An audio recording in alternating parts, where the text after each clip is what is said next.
मो स्वामी ऑफिस आसी कहले भोक लगे मु कहली चल बुट डाली बतुरे ताधे बरा करवा से कहले चल जल्दी जल्दी भोक लगे बरा कर।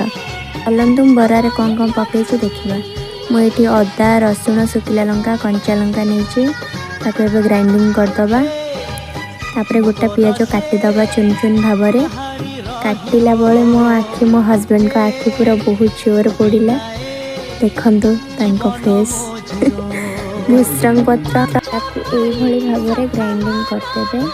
ग्राइंडिंग कलापर मु भल भाव में पोछि पोछि गोटे जगह को बाहर करदेली।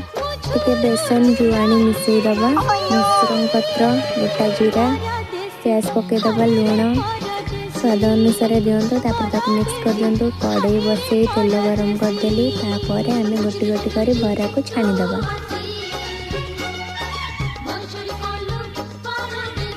बरा हो आसला।